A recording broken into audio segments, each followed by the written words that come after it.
अस्सलामु अलैकुम वरहमतुल्लाहि वबरकातुहू। उम्मीद करते हैं कि आप लोग खैरियत से होंगे। ये वीडियो उर्दू कवायद का है।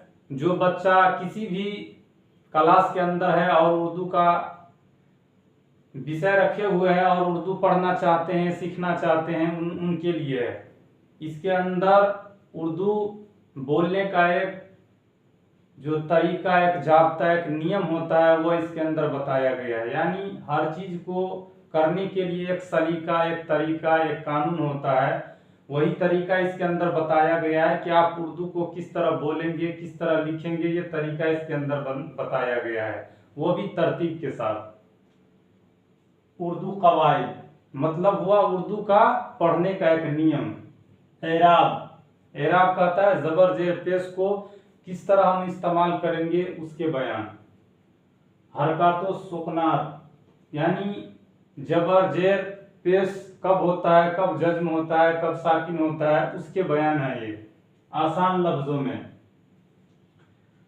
अल्फाज की दुरुस्त अदायगी तलफ्फुज कहलाती है। अल्फाज को एक अच्छी अंदाज में बयान किया जाए उसको क्या कहते हैं? तलफ्फुज कहते हैं। अल्फाज की दुरुस्त अदायगी तलफ्फुज कहलाती है। तलफ्फुज के लिए एराब हरकत व सुकनात का जानना जरूरी है। जो बच्चा पढ़ते हैं उर्दू, उसके लिए क्या है? हरकत व सुकनात का जानना, हरकत व सुकनात का जानना आपके लिए क्या है? जरूरी है। इमला, इमला कहते हैं कि जबानी लिखने को। इमला और तलफ्फुज में वही सूरत इख्तियार की जानी चाहिए, वही सूरत यानी वही तरीका इख्तियार की करनी चाहिए जो अहले जुबान में रिवाज पा चुकी हो। यानी अहले जुबान, जो जुबान बनाने वाला आदमी था, जिसने उर्दू को लिखा, उसका जो एक रिवाज उसने बनाया पढ़ने लिखने का, वही तरीका इसके अंदर होना चाहिए। उसके अगर खिलाफ होगा तो वो उर्दू नहीं रहेगा।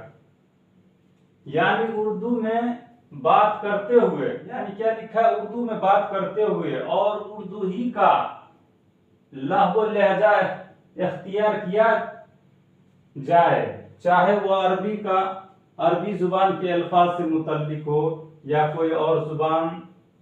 ताहम ये उसूल कुरान मजीद और अहादीस मुबारका पर लागू नहीं होता। कुरान मजीद और अहादीस मुबारका पर ये नियम